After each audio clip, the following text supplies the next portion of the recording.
कहानी का ये 9वां भाग देखने से पहले इसके पहले सभी भाग अवश्य देखें। मुंबई में शनाया के कहने पर अभिजीत को छोड़कर सब बाहर चले गए। सबके जाने के बाद शनाया ने पूछा, मुझे क्यों बचाया? शनाया के पूछने पर अभिजीत बोला, मुझे लगा था कि तुम थैंक यू बोलोगी। तुम नहीं जानते तुमने क्या कर दिया अभिजीत। अब हर पल मौत मुझे ढूंढेगी। शनाया ने उसे एकटक देखते हुए कहा, इससे अच्छा था एक बार में मर जाने देना। तुम इस डर को दूर कर सकती हो। अभिजीत ने जैसे ही कहा तो शनाया उसे ऐसे देखने लगी मानो आंखों से सवाल कर रही हो। उसका नाम उजागर कर दो और उसे डर के साए में जीने दो। अभिजीत ने कहा तो शनाया मुस्कुराई और बोली, इतना आसान लगता है तुम्हें? इतना बड़ा नाम मैं चाहकर भी कुछ नहीं कर सकती अभिजीत, और कुछ किया भी तो वो मुझे और मुझसे जुड़े लोगों को छोड़ेगा नहीं। और अब तो तुम भी उसकी निगाह में आ चुके हो। मैं नहीं डरता ऐसे लोगों से। हर दिन ऐसे लोगों से दो चार होना पड़ता है। अभिजीत बोला तो शनाया बोली, लेकिन मैं डरती हूँ खुद से जुड़े लोगों के लिए, तभी तो आज इस हाल में हूँ। अभिजीत के बोलते ही जैसे शनाया को झटका लगा। अभिजीत बोला, क्या फायदा है ऐसे जिंदगी खत्म करके? कम से कम मरने से पहले तो किसी के काम आ जाओ। मरने का शौक है तो मरती, लेकिन कम से कम एक सुसाइड लेटर लिख देती, जिससे कम से कम उसका नाम तो सामने आता जिसकी वजह से तुम ऐसा कर रही थी। तुम्हारे और मंजीत के इतने फैंस हैं। सोशल मीडिया भी अब तेजी पर है। सजा का खौफ ना सही, लेकिन इंडस्ट्री में नाम का खौफ तो उसे होगा ही। नाम उजागर होते ही तुम जैसी कितनी लड़कियों को भी ये खबर मिलती। वो लड़कियां जो आज स्ट्रगल कर रही हैं, या फिर वो जो तुम्हारी तरह भागकर मुंबई आने के सपने देख रही हैं।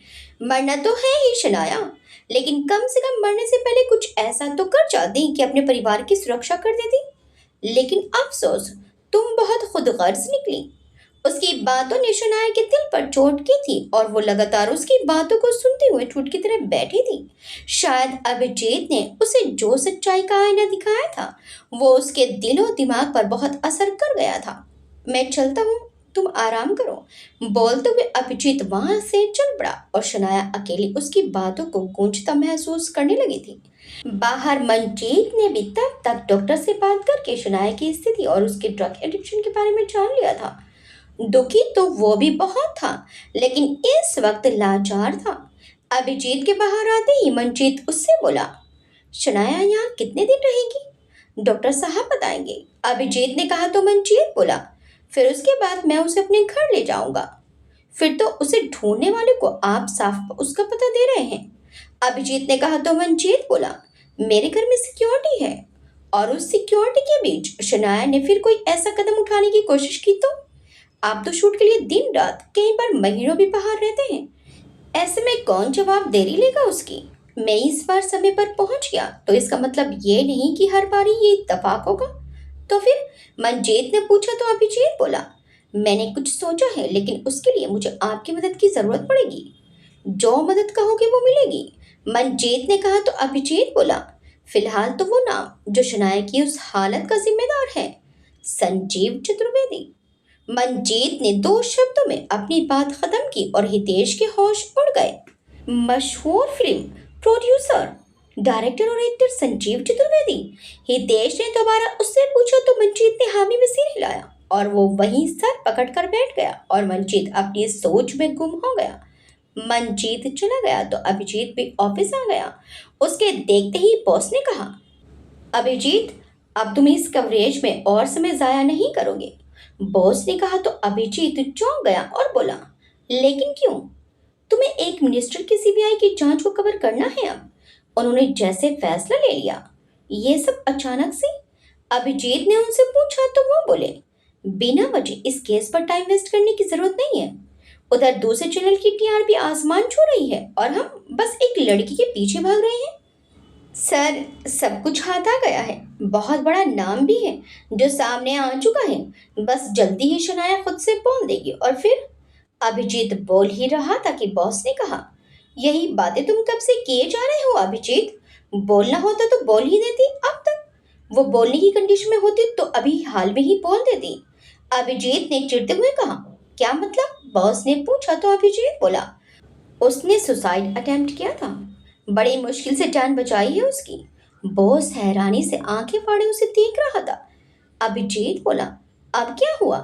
तुम सच बोल रहे हो? बॉस ने पूछा तो अभिजीत बोला, रुकिए, और उसने हितेश को बुलवाया। हितेश ने एक के बाद एक लगातार हो रही रिकॉर्डिंग उसके सामने प्ले कर दी, जिसमें शनाया को पंखे से उतारने से लेकर हॉस्पिटल में उसके मंजीत के साथ बातचीत सब रिकॉर्डेड था। इट्स अमेजिंग, तुमने मुझे पहले क्यों नहीं बताया? बॉस ने पूछा तो अभिजीत बोला, क्योंकि अभी तक वो कुछ बोली ही कहाँ है, लेकिन फिर भी नाम तो मालूम चल ही गया है ना हमें। हितेश ने जैसे ही कहा वैसे ही बॉस ने उसकी ओर देखकर पूछा, कौन? अभिजीत उसे इशारा करते रह गया, लेकिन भावनाओं में बहकर हितेश बोल पड़ा, संजीव चतुर्वेदी। व्हाट? बॉस अपनी कुर्सी से खड़ा हो गया। तो अभिजीत बोला, अभी कंफर्म नहीं है क्योंकि शनाया ने ऐसा कुछ नहीं कहा, लेकिन मंजीत आहूजा झूठ थोड़ी ना कहेगा। हितेश ने फिर कहा तो इस बार अभिजीत का दिमाग खराब हो गया और वो बोला, तू चुप रहेगा थोड़ी देर? हितेश एकदम खामोश हो गया और अभिजीत बॉस की ओर देखते हुए बोला, सर मैं बहुत करीब पहुंच चुका हूँ, प्लीज जल्दी सब कुछ वो खुद कन्फेस करेगी। बॉस दोनों को बारी बारी देखते रहा और फिर बोला, ठीक है, लेकिन एक हफ्ते से ज्यादा नहीं। Okay sir, thank you. Abhijit असंतुष्ट होकर उठ गया और बाहर निकल गया। बॉस ने हितेश को देखकर कहा, एक काम करोगे?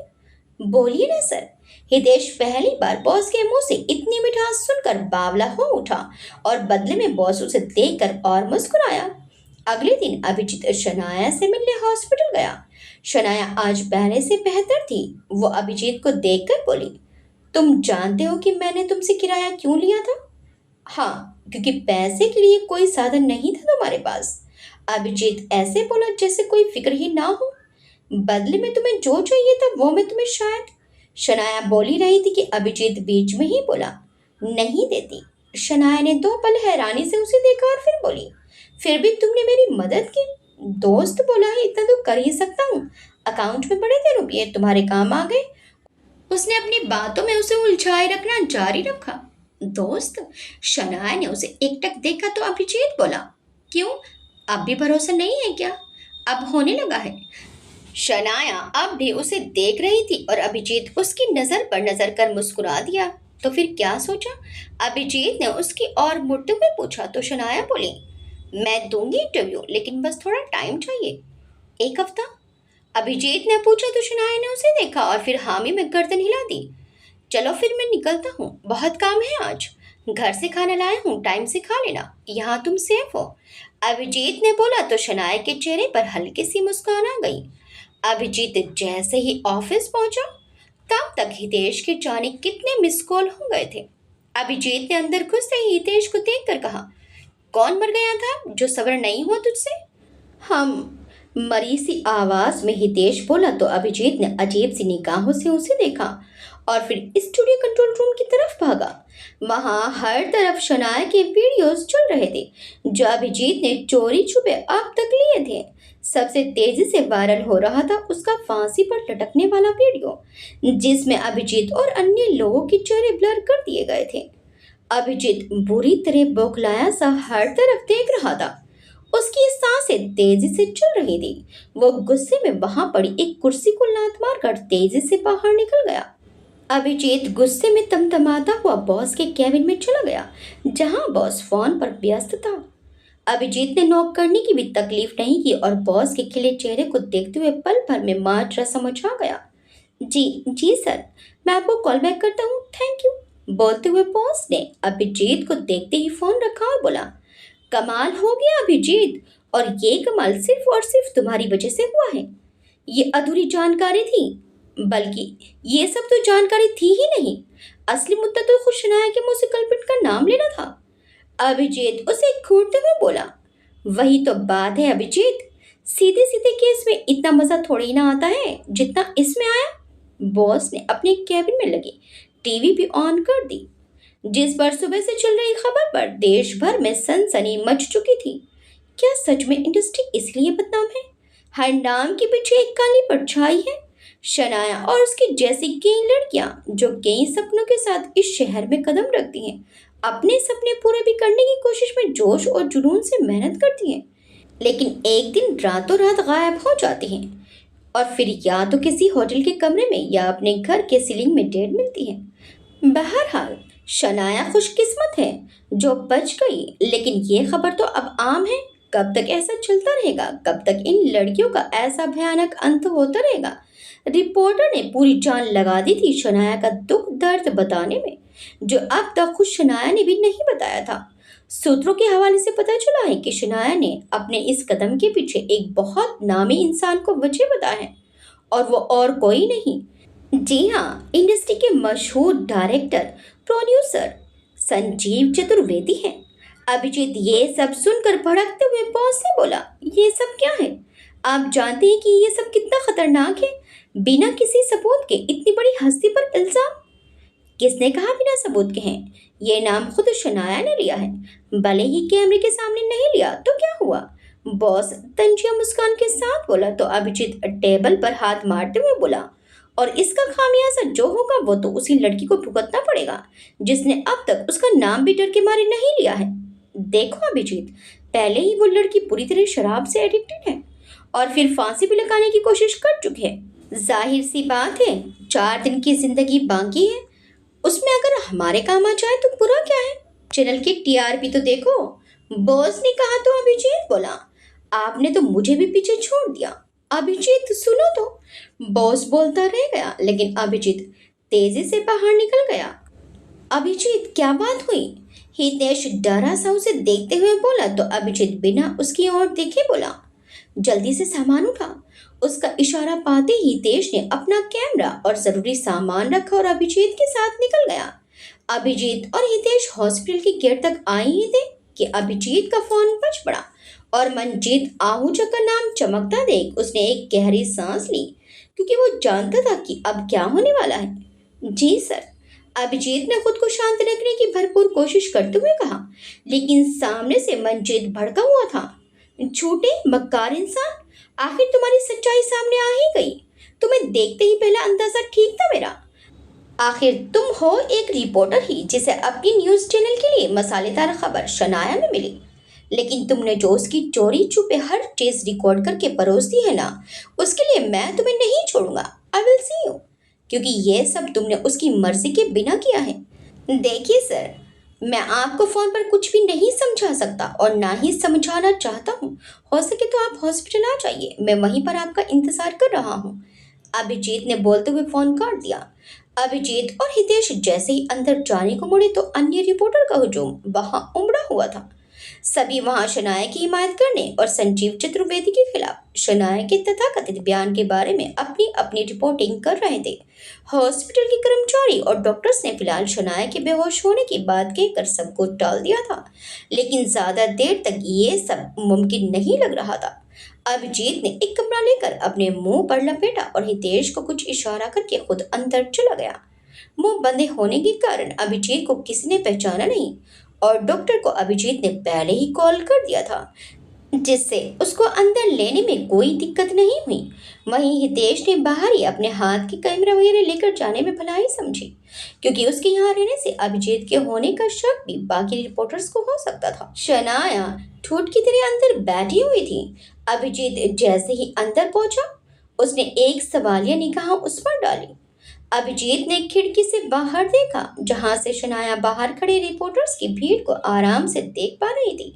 अभिजीत उसके पास आकर बोला, शनाया, कुछ भी समझने से पहले प्लीज एक बार मुझे बोलने का मौका देना। शनाया उसे एकटक देखती रही। अभिजीत उसकी नजरों से पहली बार इतना घबरा रहा था। उसने होठों पर जुबान फेरते हुए कहा, मंजीत सर भी पहुंच ही रहे हैं, इसलिए प्लीज। शनाया फिर भी कुछ नहीं बोली और उसे देखती रही। अभिजीत भी एक और जाकर चुपचाप बैठ गया। थोड़ी देर बाद जब मंजीत वहां पहुंचा तो उसने सीधे अभिजीत का कॉलर पकड़कर कहा, तुझ पर मुझे पहले भी भरोसा नहीं था और अब तो तेरी असलियत देखकर सच में तुझ पर भरोसा करने का अफसोस हो रहा है। पहले मेरी पूरी बात तो सुन लीजिए, अभिजीत ने कहा तो मंजीत ने घूरते हुए उसे छोड़ दिया। शनाया तो बस दोनों को बारी बारी देख रही थी। अभिजीत ने एक बार शनाया की ओर देखा और फिर सिर झुकाकर बोला, ये सच है कि मैंने तुमसे सिर्फ अपनी न्यूज़ चैनल के लिए इंफॉर्मेशन निकालनी चाहिए थी, लेकिन तुम्हें बचाने के पीछे मेरा कोई स्वार्थ नहीं था शनाया। हाँ, तुम मेरे लिए एक बड़ी कवरेज ज़रूर थी, लेकिन इस तरह तुम्हें धोखा देकर नहीं, बल्कि तुमसे तुम्हारी मर्ज़ी के साथ ये इंटरव्यू चाहिए था। तुम्हारा खोया चेहरा अचानक से दुनिया के सामने लाकर सबसे बड़ी सनसनी मचाना चाहता था। लेकिन लेकिन इस तरह नहीं। उसने अपने बॉस के साथ हुई हर बात बता दी और मंजीत गुस्से से बोला, तुम लोगों को बस अपनी न्यूज़ बेचने से मतलब है, किसी के इमोशन से कुछ लेना देना नहीं। अगर नहीं होता तो शनाया को ठीक करने के लिए आप तक पहुंचने की कोशिश नहीं करता, बल्कि इसी न्यूज़ को टेलीकास्ट करवा देता कि शनाया ने अपनी जान देने की कोशिश की है। ये काम बड़ी खबर नहीं है। अभिजीत ने जैसे ही उसे पलटकर जवाब दिया तो मंजीत बस दांत पीस कर रह गया। दोनों ने शनाया की ओर देखा तो शनाया अब भी खामोश थी। कुछ तो बोलो शनाया, अभिजीत ने कहा तो शनाया ने उसकी ओर देखा और आंखों में आई हल्की नमी पहुंचते हुए कहा, अगर किस्मत में धोखा लिखा हो तो वही सही। शनाया, अभिजीत ने दुख के साथ कहा, लेकिन वो मजबूती से बोली, बुलवा लो मंजीत, सब रिपोर्टर्स को अंदर। शनाया, मंजीत चौंक उठा। अब मैं और डर कर नहीं जी सकती। अगले पल में जिंदगी है या मौत ये नहीं जानती, लेकिन ये पता है कि संजीव चतुर्वेदी का नाम उछलने से वो वैसे भी मुझे नहीं छोड़ेगा। इसलिए कम से कम अब तो उसके पापों का कड़ा उजागर करना है। शनाया ने खुद को मजबूत करते हुए कहा, तुम्हें कुछ नहीं होगा शनाया, वादा करता हूँ। अभिजीत ने उससे कहा तो शनाया बस उसे देखती रह गई। उसका बहुत दिल चाहा अभिजीत पर भरोसा करने का, लेकिन दूसरी बार जब उसका विश्वास टूटा तो अब उसे जवाब देने के लिए भी कुछ नहीं मिला था। कुछ देर में रिपोर्टर्स शनाया के आसपास इकट्ठा हो गए थे। शनाया सबको बारी बारी देख रही थी। सबके सवाल एक साथ शुरू होने लगे थे तो शनाया ने कहा, मैं सबके सवालों के जवाब दूंगी, बस थोड़ा सा सब्र कीजिए। मैं कहाँ थी, क्यों थी, किस हालात में थी, आप सभी को जानना होगा। और भी कई सारे सवाल होंगे जो आप तैयार करके लाए होंगे, लेकिन आप लोग कुछ पूछे उससे पहले मैं ही आप लोगों को बता देती हूँ। बाद में जो छूट जाए वो आप पूछ लीजिएगा। शनाया के कहते ही हर तरफ चल रही हलचल एकदम शांत ही पड़ गई और सब एकटक शनाया को देख रहे थे। मैं एक छोटे शहर से आई लड़की नहीं थी, बल्कि वो लड़की थी जो शायद ही किसी चीज से महरूम रही हो, जिसे हर सुख सुविधा मिली। मेरी नज़र में जिंदगी सिर्फ पैसे उड़ाने का नाम था और किस्मत भी ऐसी मिली कि जो चाहा वो पाया। लेकिन प्यार बस एक वही किस्मत में नहीं था। सब लोग उसकी बात सुनकर गौर से उसका चेहरा देखने लगे। उसके चेहरे पर दर्द की तड़प थी जो अभिजीत के साथ साथ कैमरा लिए हितेश भी देख रहा था। माँ बचपन में ही चल बसी और वक्त ने एहसास दिला दिया कि निश्चल प्यार तो आज की दुनिया में सिर्फ माँ का ही होता है। उसने गहरी सांस छोड़ते हुए कहा। मंजीत ने धीरे से उसके कंधे पर हाथ रखा तो उसे थोड़ी हिम्मत मिली। अभिजीत की पैनी नजर मंजीत पर भी थी। मुझे मॉडलिंग की धुन सवार हो चुकी थी अपने स्कूल के दिनों में ही। मेरे पिता को यह बिल्कुल पसंद नहीं था। हालांकि उनका दखल मेरी जिंदगी में और मेरा उनकी जिंदगी में ना के बराबर ही था, लेकिन फिर भी पल तो मैं उन्हीं की दौलत पर रही थी, लिहाजा मेरे किसी भी फैसले पर उनकी मोहर जरूरी थी। एक बड़ी बहन थी जो पिता के जैसे ही इंसान के गले बांधती गई थी। उसने खुद की नियति को स्वीकार कर घर बसा लिया, लेकिन मेरे अंदर की चिंगारी आग बनकर भड़क उठी और मैंने अपने सपनों को जीना चुना। शायद यही मेरी सबसे बड़ी गलती बन गई। बोलते हुए उसके होठों पर एक हंसी आ गई और साथ में ही आंखों से आंसू के मोती झिलमिलाने लगे। उसके दिल में चल रहे दर्द को दर्शाने के लिए वो काफी थे। मैं आए दिन खबरों में पढ़ती थी कि कौन छोटे शहर से भागकर आए और स्ट्रगल करके बड़े बड़े अभिनेता अभिनेत्री बन गए। शायद सपनों ने आंखों को इस तरह ढक लिया था कि उसकी चमक के आगे और आने वाली खबरें कहीं दब सी गई। मन में कोई शंका कुशंका ना रही और जो रहा वो था जुनून। शनाया ने मंजीत की ओर एक नजर देखा और बोली, इस सफर में सबसे बड़ा उदाहरण मेरे पास ही है, जो मेरी ही तरह अपने घर से लड़ झगड़ कर इस चकाचौंध भरी दुनिया में आए थे और आज इस चमकती दुनिया का एक जाना माना सितारा बन गए। मंजीत का सफर भी दुनिया से अछूता नहीं था। हर इंटरव्यूज और टॉक शोज में उसने खुलकर अपने स्ट्रगल की कहानी बताई थी और वो भी इसी तरह अपने पुराने आदर्शों से प्रेरित था। मैं भाग तो आई थी, लेकिन न रहने का ठिकाना था और न ही खाने का। कुछ दिन अपनी दोस्त के हॉस्टल में गुजारा किया तो समझ आया कि मुझे जल्दी ही अपने सपनों के पीछे दौड़ना होगा, और मैं दौड़ने लगी। मॉडलिंग की दुनिया में कदम रखने के पहले फिर एक बार पैसों की जरूरत ने घर की याद दिलाई। पापा से मांग नहीं सकती थी तो दीदी को याद किया और मेरी फीस का इंतजाम हो गया। किस्मत इतनी जल्दी मेरा साथ देगी ये मैंने कभी सोचा नहीं था। मॉडलिंग एजेंसी में जुड़ते ही एक मॉडलिंग कंपटीशन अनाउंस हुआ और मुझे सुनहरा मौका मिला। इसी कंपटीशन के जज पैनल में एक थे संजीव चतुर्वेदी। उन्होंने पहली मुलाकात में ही मेरे टैलेंट को पहचान कर मुझे अपने ऑफिस आने का निमंत्रण दे दिया, और फिर मुझे लगा कि सबकी किस्मत एक सी नहीं होती। मैं इस दुनिया में आई ही अपना नाम बनाने हूँ, इसलिए मुझे इतनी जल्दी ये मौका मिला। उन्होंने मुझे सीधे फिल्म में कास्ट करने से पहले कुछ बड़े मॉडलिंग असाइनमेंट करने की सलाह दी, और वो असाइनमेंट मुझे खुद ही उनके कहने पर आसानी से मिल गए। कच्ची उम्र में मैं समझ ही नहीं पाई कि यह सिर्फ उस दलदली जमीन पर आकर्षित करने वाली प्रकृति तृष्णा है। मुझे मॉडलिंग असाइनमेंट मिला, और वो भी सीधे मंजीत के साथ। शनाया ने बोलते हुए मंजीत को देखा, जो अब भी उसे हिम्मत दे रहा था। मंजीत से पहली मुलाकात में मिलते ही जाने को एक अपनापन सा महसूस हुआ, और फिर इतनी अच्छी दोस्ती हुई कि हमारी केमिस्ट्री ने स्क्रीन पर एक के बाद एक कमर्शियल एड्स में भी रिकॉर्ड तोड़ दिए। पैसों की तंगी भी बड़ी जल्दी दूर होने लगी, और रही छत की बात, तो वो तो मुझे संजीव चतुर्वेदी ने अपने ही एक फ्लैट की चाबी के सहारे दे दी। उनका इतना बड़ा एहसान मेरे सिर पर बोझ सा था, लेकिन उन्होंने इसे मेरी मेहनत और टैलेंट का नाम दिया। मेरे लिए वो भगवान थे, जीते जागते भगवान। न जाने कितनों की जिंदगी बनाने वाले भगवान, लेकिन वही भगवान एक दिन मेरी जिंदगी में हैवान का रूप ले लेगा, ये मैं तब तक नहीं जानती थी। लेकिन आपका नाम तो अक्सर मंजीत सर के साथ जुड़ता रहा। आप अक्सर पार्टीज में भी उनके साथ ही मौजूद होती थी। क्या ये संजीव चतुर्वेदी जैसे बड़े नाम को फंसाने के लिए आपकी कोई साजिश नहीं हो सकती?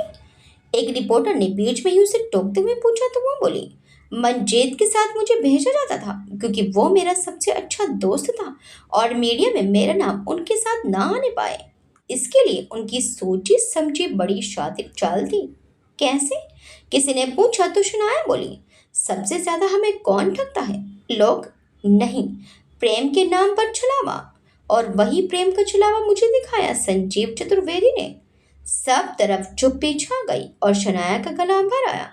फिर आगे बोली वो, मुझे अनायास से शनाया बनाने का सफर ही उन्होंने तय नहीं किया था, बल्कि प्रेम के नाम पर मुझे मेरी पहचान, मेरी इज्जत सबको तार तार किया।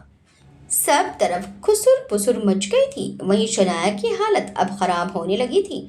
अचानक से उसे सिर में तेज दर्द और भारीपन महसूस होने लगा था। ये देखकर डॉक्टर्स ने मोर्चा संभाला और बोले, देखिए, she need some rest, please अभी के लिए इंटरव्यू बंद कर दीजिए।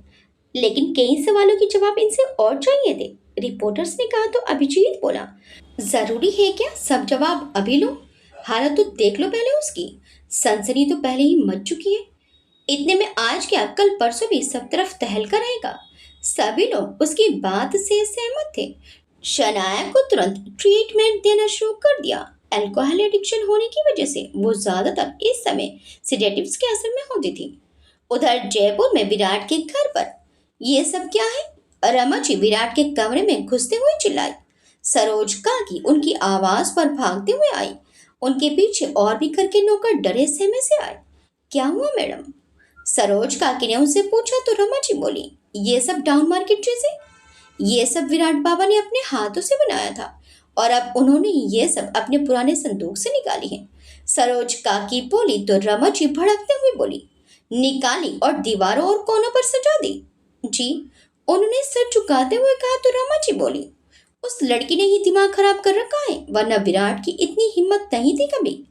मैडम, सरोज काकी कुछ बोलती उससे पहले ही रमा जी चिल्ला पड़ी और बोली, चुप हो जाओ, एक बार और हिमायत करने की कोशिश की ना तुमने तो मुझसे बुरा कोई नहीं होगा।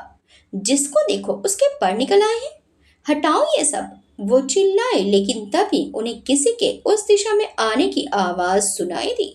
थोड़ी देर में उन्होंने देखा कि विराट और यशवंत जी दरवाजे पर खड़े हैं। रमा जी यशवंत जी को वहां देखकर हैरान रह गई और बोली, अरे आप यहाँ? ये सवाल तो हमें भी आपसे पूछना था। आप आज विराट के कमरे में कैसे? उनके सवाल पूछते ही रमा जी के माथे से पसीना बह निकला और वो घबराते हुए बोली, मैं तो बस सरोज और सबको सफाई करने के लिए लाई थी। विराट ने उन्हें गौर से देखा और बोला, आप क्यों परेशान हुई माँ? मैं ये सब संभाल सकता हूँ। बिल्कुल, और अब तो मैं भी हूँ। अब आप रिटायरमेंट ले लीजिए सासू माँ। सिया की आवाज सुनकर ही रमा जी के होश उड़ गए। सिया इस वक्त विराट के हाथ में मौजूद फोन में वीडियो कॉल पर थी। सिया, वो हैरानी से इधर उधर देखते हुए बोली, पाए लागू सासू माँ, मैं इधर इनके मोबाइल में। सिया ने उनका ध्यान अपनी ओर खींचा तो वो आश्चर्य से उसे देखने लगी। अब बताइए भी सिया, आप क्या बताना चाहती थी? यशवंत जी ने पूछा तो रमा जी की भी हालत खराब होने लगी और वो बोली, आपको सिया ने यहाँ बुलाया? हाँ, क्यों? यशवंत जी ने उनसे कहा तो वो बस चुपचाप कभी विराट को तो कभी यशवंत जी को देखने लगी। शुरू करें अंकल?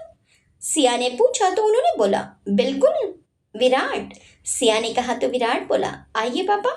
विराट ने एक बड़ी सी फ्रेम अपनी अलमारी से निकाली और उस पर से पेपर हटाते हुए बोला, ये लीजिए। ये क्या है?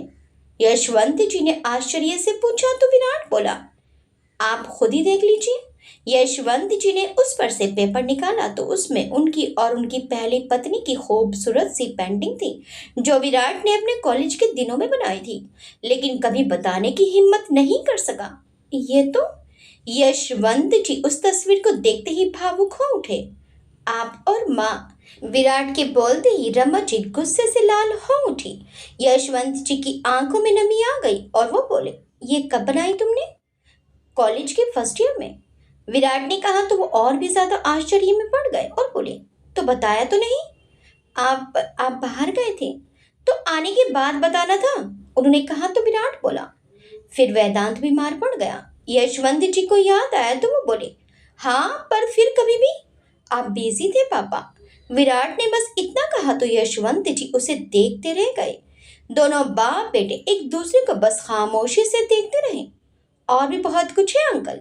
सिया की आवाज से दोनों की तंद्रा भंग हुई। अच्छा?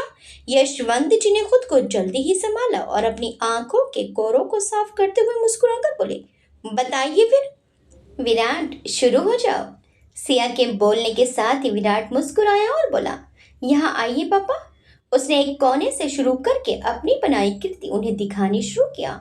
कुछ उसने बचपन में बनाई थी तो कुछ बड़े होने के बाद। हर कृति में उसका अकेलापन जरूर झलक रहा था, जैसे रमा जी और उनकी गोद में वेदांत और तस्वीर लेता कोई व्यक्ति और उनके पीछे खड़ा विराट। ऐसे तो ये एक कृति थी, लेकिन देखने पर जरूर सब समझ आ गया था कि उसने क्या बनाया है। दार्जिलिंग?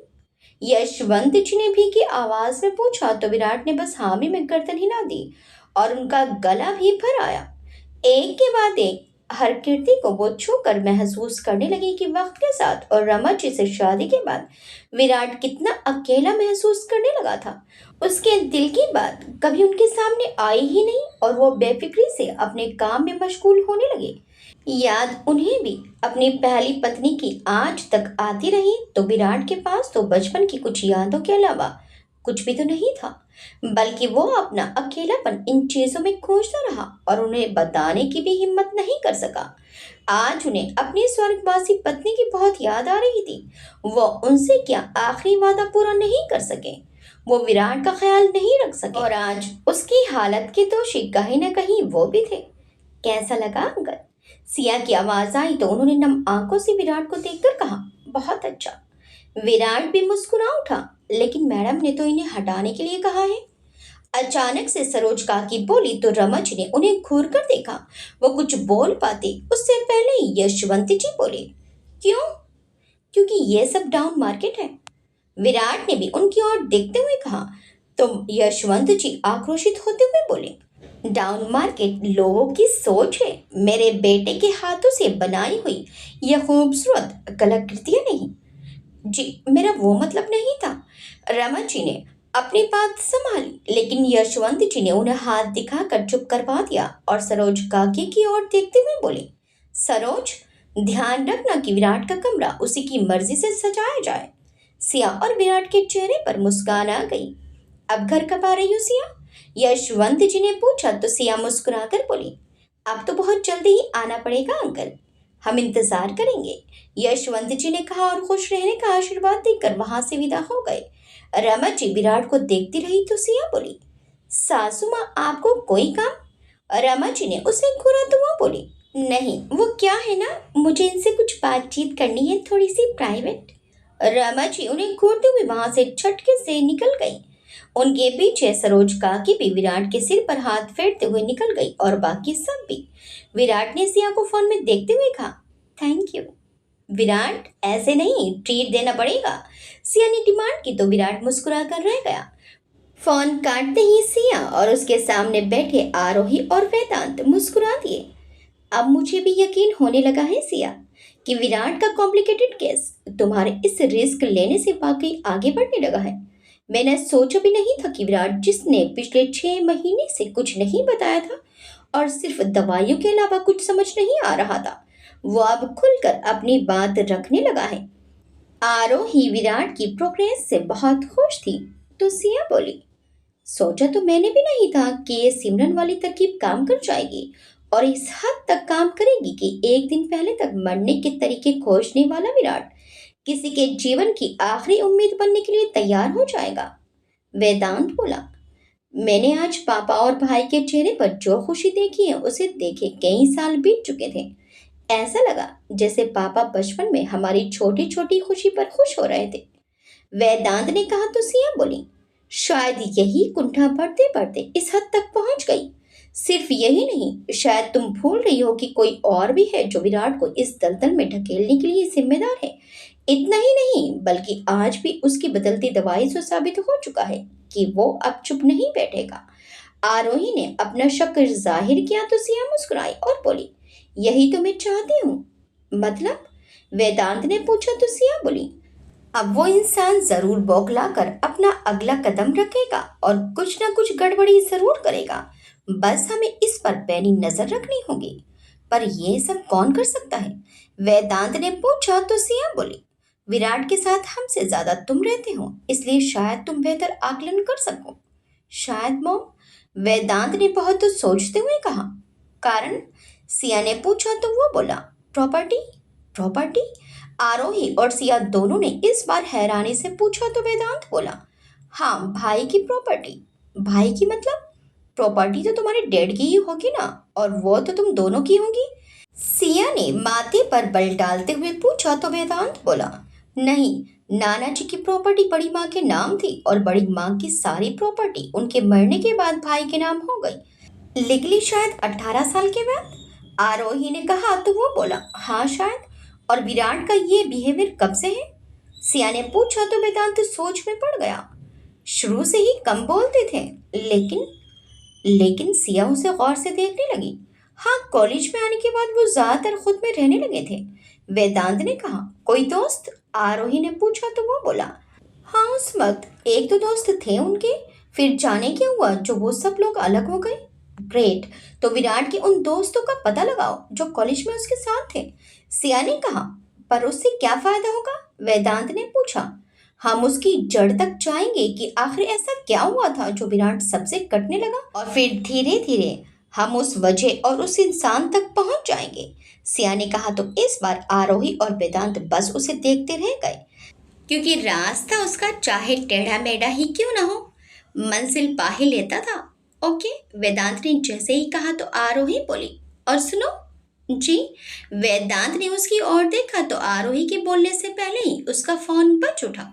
एक्सक्यूज मी, बोलते हुए आरोही एक तरफ हो गई और फोन कान से लगाते हुए बोली, हाँ समक्ष। व्हाट? नहीं नहीं, मना करो उनसे, मैं अभी मुंबई नहीं आ सकती। अरे तुम अकेले ही कर लो फिर शॉपिंग। समक्ष, मेरा एक पेशेंट अभी बहुत क्रूशियल स्टेट में है। तुम? बोलते हुए वो खामोश हो गई और शायद सामने से भी फोन कट गया। आरोही कुछ पल परेशान थी, लेकिन जल्दी ही उसने खुद को संयत करते हुए प्रोफेशनल अवतार धारण कर लिया और बोली, हाँ तो क्या बोल रहे थे तुम? मैं नहीं, आप बोल रही थी। वेदांत ने उसे याद दिलाया तो वो अपने सर पर हाथ रखते हुए बोली, ओह आई एम सॉरी, मैं बाद में तुम्हें बताती हूँ। No problem. वेदांत ने मुस्कुराकर कहा तो आरोही अपनी टेबल पर रखी चीजें समेटने लगी। सिया अपनी ही सोच में गुम थी। एक बात कहूँ आपसे, वेदांत जाते जाते अचानक मुड़ा तो आरोही ने सर उठाकर उसे देखा और सिया की भी नजर उस पर जा पड़ी। मत कीजिए ये शादी। वेदांत के बोलते ही आरोही ने आश्चर्य से उसे देखा और सिया अपनी कुर्सी से गिरते हुए बची। सॉरी। आरोही ने उसे अपनी बात सुधारने का मौका दिया तो वेदांत बोला, आपने सही सुना है। मैं अब भी यही कहूंगा कि मत करिए उससे शादी। आप दोनों का कोई मैच नहीं है। Oh really? अब तुम बनाओगे मैच मेरा? आरोही ने अब गुस्से में तंज कसते हुए कहा तो वो बोला, बुरा मत मानिएगा लेकिन मैंने मुंबई में भी आप दोनों को देखा था, और जब भी आपको फोन पर देखता हूँ आपके चेहरे पर वो खुशी और मुस्कान नहीं होती। फिल्म नहीं चल रही है कोई यहाँ? आरोही ने उसे हड़काया तो वो बोला, कम से कम शुरुआती दौर तो ऐसा ही होता है, और बाद में अब की बार सिया ने बड़ी बेसब्री से पूछा तो वो बोला, वही होता है जो मंजूर पार्टनर होता है। वो जिंदा दिल तो हर मुश्किल में भी खिल जाए दिल। अपनी सड़क छाप शायरी के साथ यहाँ से दफा हो जाओ। आरोही ने उसे घूरते हुए कहा तो वो बोला, पर सोचना जरूर मेरी बात को। तुम जाते हो या? आरोही गुस्से से उठ खड़ी हुई। उतने में ही वेदांत तेजी से बाहर दौड़ पड़ा। आरोही ने गहरी सांस लेते हुए पानी पी लिया और सिया उसे एकटक देखती रही। शायद अब उसके दिमाग में कुछ और भी चलने लगा था। इधर मुंबई में अभिजीत के घर पर, काकी तुमसे जरूरी बात करनी थी। सार्थक आज कुछ सोचकर ही आया था। मालती जी ने बड़े प्यार से उससे कहा। हाँ हाँ आओ बेटा बैठो। उसने एक गहरी सांस लेकर अपने होठों पर जुबान फेरते हुए कहा, सोचा नहीं था ये बात ऐसे करूंगा आपसे। क्या हुआ है? मालती जी भी उसका चेहरा देखकर थोड़ी परेशान हो गई। काकी तुम तो बचपन से सलोनी को जानते ही हो, तुम्हारे सामने ही बड़ी हुई है। सार्थक ने कहा तो मालती जी बोली, हाँ ये भी कोई बोलने वाली बात है। अभिजीत से उम्र में थोड़ी छोटी है, लेकिन सार्थक ने जैसे ही कहा वैसे उनका दिल घबराने लगा। वो काफी हद तक समझ चुकी थी कि उसके आने का क्या उद्देश्य है। अभिजीत के लिए उसकी भावनाएं मैं और तुम तो क्या पूरा मोहल्ला जानता है। उसने कहा तो इस बार वो खामोश रही। बहुत चाहने लगी है वो अभिजीत को। मैं जानता हूँ कि तुम भी अभिजीत के लिए लड़कियां देख रही हो। उसने कहा तो मालती जी बोली, तेरी बात ठीक है सार्थक, लेकिन अभिजीत, मैं अभिजीत की मर्जी के बगैर कुछ भी करने को नहीं कह रहा तुमसे। मैं जानता हूँ कि अभिजीत अपने दिल का मालिक है। सार्थक ने तुरंत ही कहा तो वो बोली, फिर भी बस इतना चाहता हूँ कि काकी मेरी बहन का दिल भी ना टूटे और वो हमेशा के लिए तुम्हारी छाया में रह जाए। इससे ज्यादा निश्चित मैं कभी नहीं हो सकता हूँ। तुम तुम अभिजीत से बात करके देखो, वो क्या सोचता है इस बारे में। सार्थक ने कहा तो मालती जी उसकी आंखों में आंस देख रही थी। मेरे पैर में पोलियो होने से मैं तो शायद जिंदगी में उसे बहुत खुशियां नहीं दे पाया, लेकिन चाहता हूँ कि उसे भी जिंदगी भर की खुशियां उसकी झोली में डालने वाला कोई मिले, और वो मुझे तुम्हारे अभिजीत में दिखता है काकी। बोलते हुए उसका गला भर आया और मालती जी की आंखें भी। सलोनी बहुत खुश रहेगी देखना तो। मालती जी ने भी उसकी आंखों के कोरों को साफ करते हुए उससे कहा तो वो बोला, बावरी है अभिजीत के पीछे। क्या पता अगर अभिजीत भी उसे अपना ले तो दोनों की जिंदगी खुशी खुशी गुजरे, और फिर तुम्हारा भी तो बिना किसी स्वार्थ के कितना ख्याल रखती है वो। मेरे लिए वो अभिजीत से कम नहीं है। तू तू चिंता मत कर। फिलहाल तो अभिजीत बहुत व्यस्त चल रहा है, रात देर से घर आता है और सुबह जल्दी निकल जाता है, लेकिन जैसे ही उसे थोड़ी फुर्सत मिलेगी मैं उससे बात करूंगी। उन्होंने जैसे ही कहा वैसे ही सार्थक के चेहरे पर बड़ी सी मुस्कान छा गई और वह खुशी से उठते हुए बोला, तुम्हारा खूब उपकार रहेगा काकी। पागल है क्या? मालती जी ने उसे उठाते हुए कहा, मैं खुद भी यही चाहती हूँ कि सलोनी हमेशा खुश रहे, चाहे फिर अभिजीत के साथ हो या ना हो। लेकिन उनकी इस आखिरी बात पर सार्थक ने गौर ही नहीं किया। उसके लिए तो वही क्षण खुशियों से भरा था जब लड़की की माँ की सहमति मिल चुकी थी। वो जब घर पहुंचा तो अरुण उसे बरामदे में ही बैठा मिल गया। कहाँ चला गया था करकुला छोड़कर? अरुण ने उसे देखते ही उठते हुए पूछा तो सार्थक खुशी से बोला, सामने ही था काकी के पास। अरुण के चेहरे पर थोड़े उदासी भरे भाव आ गए और बोला, अच्छा, कुछ खास काम? अभिजीत तो होगा नहीं अभी?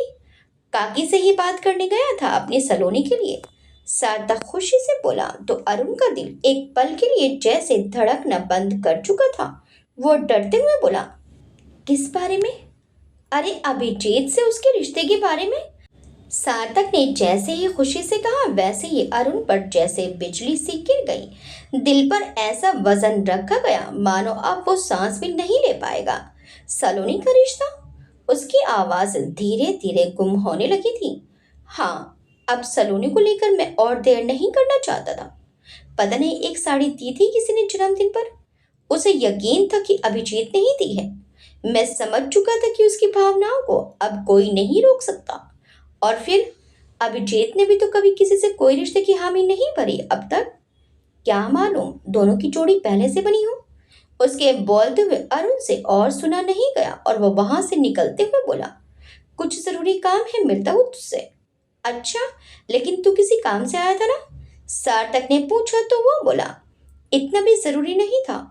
और वो तेजी से दरवाजे की ओर बढ़ गया। सुन, सार्थक ने उसे आवाज दी तो उसके कदम थम गए, लेकिन पीछे मुड़ने की उसकी हिम्मत नहीं हो सकी। अगर रिश्ता पक्का हुआ तो अर्जेंट में कुछ पैसों का इंतजाम हो जाएगा क्या? मेरा जमीन का भी पैसा आने वाला ही है। लेकिन फिर भी तू। सार्थक बोल ही रहा था कि अरुण गहरी सांस लेकर बोला, कोई भी जरूरत हो बस एक बार बोल देना। और वो बिना रुके सीधे तेजी से बाहर की ओर निकल गया। उसकी सारी शक्ति इस आखिरी वाक्य के साथ समाप्त हो गई और आंखों में भरा आंसुओं का बांध टूट गया। इधर जयपुर में सिया के कहने पर वेदांत विराट के दोस्तों को ढूंढने चल पड़ा था। विराट के सबसे खास दोस्त विहान और रिधिमा थे और विहान और रिधिमा की शादी होने वाली थी। एक कमरे में तेज आवाज में गाना बज रहा था। रिधिमा और साथ में कुछ लड़कियां उस पर एक ताल में थिरक रही थी और एक कोरियोग्राफर ठीक उनके सामने खड़ी हुई उन्हें गाने पर ट्रेनिंग दे रही थी। इसी बीच रिधिमा का मोबाइल बज उठा और उस पर एक तस्वीर चमकने लगी जिसमें उसके साथ एक लड़का भी था। रिधिमा की नजर जैसे ही अपने फोन पर गई वैसे ही बाकी की लड़कियां जोर से चिल्लाई, ओ जीजू, चुप करो। उस लड़की ने उन सबको डांटा और कोरियोग्राफर को देखकर आंखों से रिक्वेस्ट की। कोरियोग्राफर ने भी अपना सिर हिला दिया और रिमोट उठाकर म्यूजिक वॉल्यूम बंद करते हुए वहीं सोफे पर बैठ गई। रिधिमा ने प्यारी सी मुस्कान के साथ मोबाइल को कान पर लगाते हुए कहा, हेलो, हाय। सामने से बड़ी ही दिलकश आवाज आई और उसके चेहरे पर हया के लाली के साथ मीठी सी मुस्कान भी आ गई। अब तो मोहतरमा की आवाज सुनने के लिए भी तरसना पड़ता है। वहां से बोला गया तो वो और शर्म से करने लगी और धीमी आवाज में बोली, स्टॉप इट विहान। और वो जोर से हंस पड़ा और बोला, यार जब से शादी फिक्स हुई है ना तो मुझे तुम लगती ही नहीं। मतलब इतना शर्माना। तुम्हें यही बात करनी है तो मैं रखती हूँ। रिधिमा ने सामने से कहा तो विहान हड़बड़ा गया और बोला, अच्छा ठीक है ठीक है, नहीं बोल रहा कुछ। सब कुछ बोलकर बोलते हो नहीं बोल रहा कुछ। उसने मुंह बनाया तो वो और जोर से हंसते हुए बोला, you know Ridhima, you are so cute. I know, Ridhima ने जवाब दिया और दोनों ही हंस पड़े। अच्छा क्या कर रही थी? विहान ने पूछा तो वो बोले, कुछ नहीं, बस डांस प्रैक्टिस। अच्छा, वो कौन सा? तुम्हारा सगाई वाला गाना। बोलते हुए विहान ने उसे चुड़ाया तो वो बुरी तरह चिढ़ते हुए बोली, ऐसे कहोगे तो मैं नहीं करने वाली कोई डांस। अरे नहीं नहीं, सगाई है हमारी और मुझे तुम्हारी एक भी ख्वाहिश बाकी नहीं रखनी है, इसलिए तुम लगी रहो। विहान ने कहा तो रिधिमा बोली, और तुम कहाँ? और कहाँ, ऑफिस में। जीना यहाँ मरना यहाँ, इसके सिवा जाना कहाँ। बड़े ही शायराना अंदाज में जब विहान ने कहा तो रिधिमा को हंसी आ गई और वो बोली, और पापा? उसकी बात पर विहान थोड़ा गंभीर हो उठा और बोला, पापा इन दिनों थोड़े बिजी चल रहे हैं। कहाँ? रिधिमा ने पूछा तो वो बोला, दरअसल किसी ने फिर से गैस रीओपन करवा दिया, उसी सिलसिले में पूछताछ चल रही है उनसे। फिर से? रिधिमा ने पूछा तो वो बोला, मैं भी परेशान हो चुका हूँ, जाने ये मुसीबत टलती क्यों नहीं। तुम लोग खुद ही क्यों नहीं आगे रहकर एक बार केस पर ठीक से छानबीन करवाते। रिधिमा ने कहा तो विहान चिढ़ते हुए बोला, मरने वाले मर चुके हैं, अब उनके पीछे क्यों सर खपाना। लेकिन वो तुम्हारे मामा जी थे। रिधिमा अफसोस के साथ बोली तो विहान ने झल्लाकर कहा, जिन्हें मैंने देखा तक नहीं। फिर उसने गहरी सांस भरते हुए कहा, मैं भी सिर्फ उतना ही जानता हूँ रिधिमा जितना कि बाकी की दुनिया। मेरे लिए वो मामा जी से ज्यादा एक ऐसे पब्लिक फिगर रहे हैं जिन्हें मैंने देखा तक नहीं है। बस मैं भी उनका नाम ही जानता हूँ, ठाकुर महेंद्र प्रताप सिंह, बस।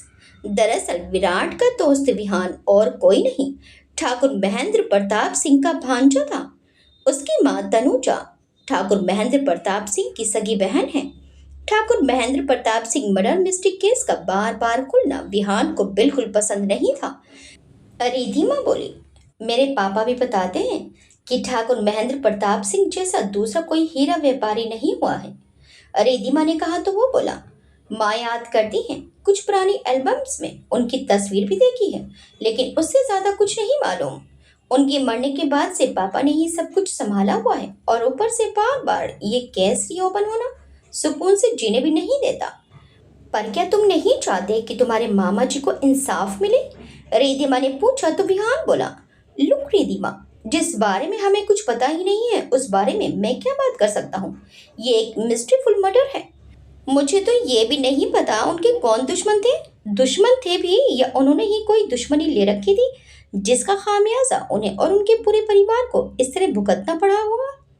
ओके फाइन, तुम छोड़ो ये सब और मत सोचो कुछ भी, बस हमारी सगाई पर ध्यान दो। रिधिमा ने उसका मूड ठीक करना चाहा तो विहान ने भी धीमी आवाज में कहा, हम्म। हालांकि उसका मूड बुरी तरह खराब हो चुका था, लेकिन वो इस बात की नाराजगी रिधिमा पर नहीं निकालना चाहता था।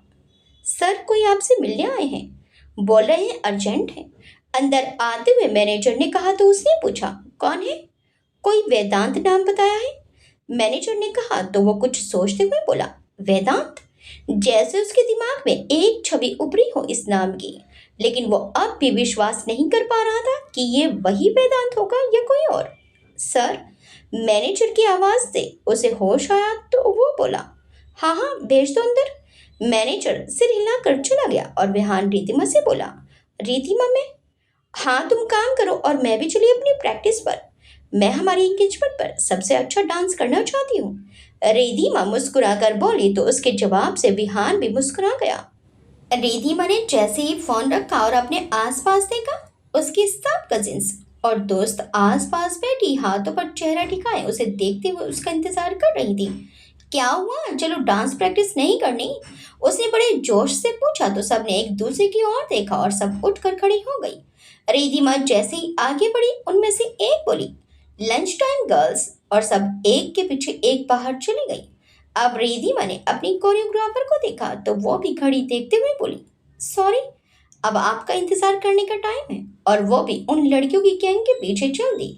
रिधिमा बस मुंह खोले सबको देखती रह गई। दूसरी ओर विहान के केबिन का दरवाजा खुला और वेदांत अंदर आया तो विहान के चेहरे पर पूरी तरह हैरानी के भाव आ गए और वो बोला, वेदांत, हेलो।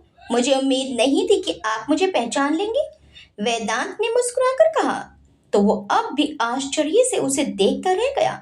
मैं बैठ जाऊं? जब विहान ने काफी देर उसे बैठने के लिए नहीं कहा तो वेदांत ने खुद ही उससे पूछ लिया, ओह आई एम सॉरी, प्लीज बैठो ना। विहान को होश आया और उसने तुरंत झेपते हुए उसे बैठने का आग्रह किया। कैसे हैं भैया? भैया बुला सकता हूँ ना? वेदांत ने उससे पूछा तो वो थोड़ी हैरानी से उसे देखने लगा और बोला, हाँ हाँ क्यों नहीं। वेदांत मुस्कुरा गया तो वो उसे गौर से देखते हुए बोला, कहो कैसे हो? इतने सालों बाद कैसे आना हुआ तुम्हारे यहाँ? वो पूछना तो कुछ और चाहता था लेकिन बस इतना ही पूछ सका, मैं अच्छा हूँ, और आप? वेदांत ने कहा तो वो बोला, या परफेक्टली फाइन। ग्रेट, वेदांत ने मुस्कुराकर कहा और खामोश बैठ गया। वहीं विहान बेसब्री से उसके कुछ और कहने का इंतजार करता रहा।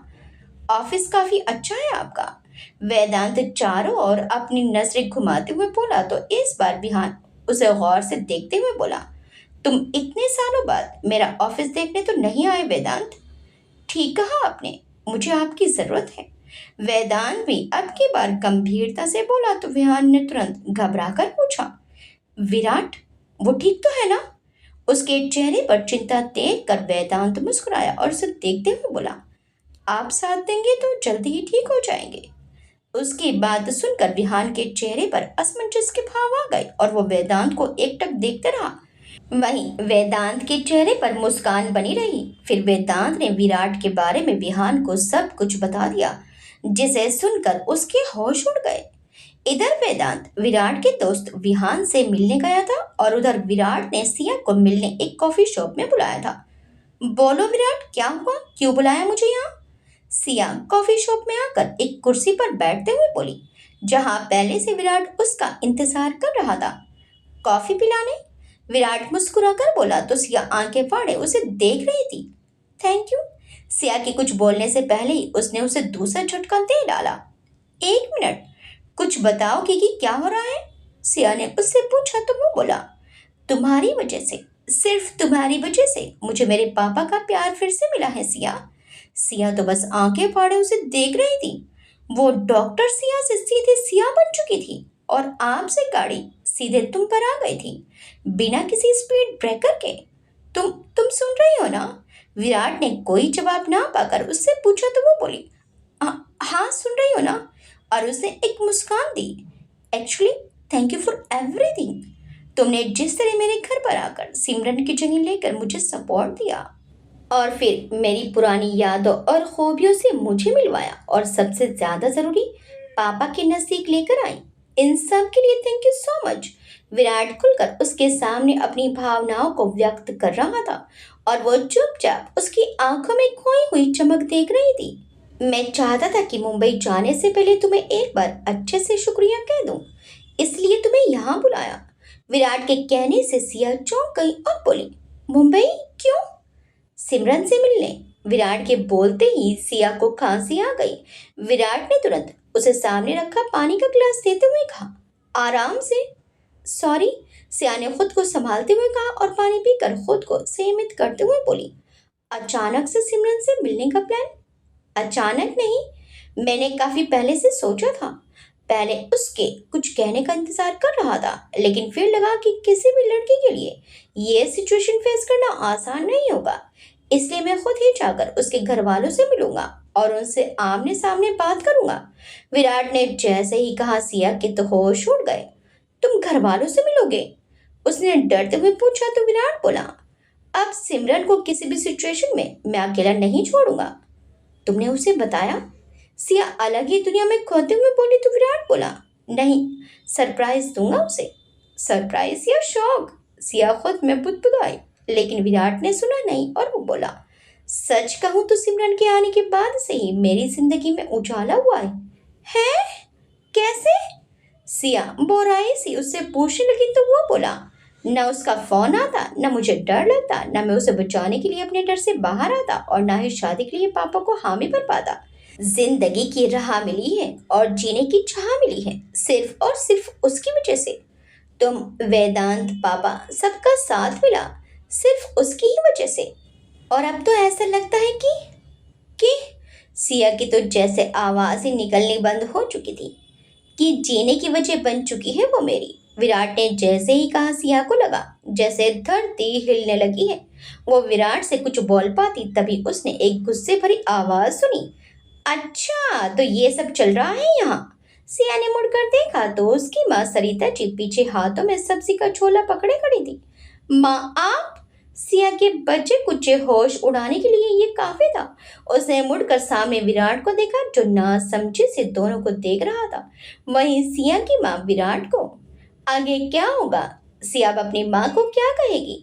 क्या विराट फिर से मुंबई पहुंच जाएगा? अब सिया अपने आप को कैसे बचाएगी? या अब सिया का भेद खुल जाएगा? क्या अभिजीत संजीव चतुर्वेदी से शनाया को बचा पाएगा? देखिए इस कहानी के अगले भाग में। आपको ये कहानी कैसे लगी हमें कमेंट्स करके जरूर बताइएगा। वीडियो अच्छी लगी तो वीडियो को लाइक शेयर सब्सक्राइब करना मत भूलिएगा। मिलते हैं इस कहानी के अगले भाग में। टिल दिन बाय बाय।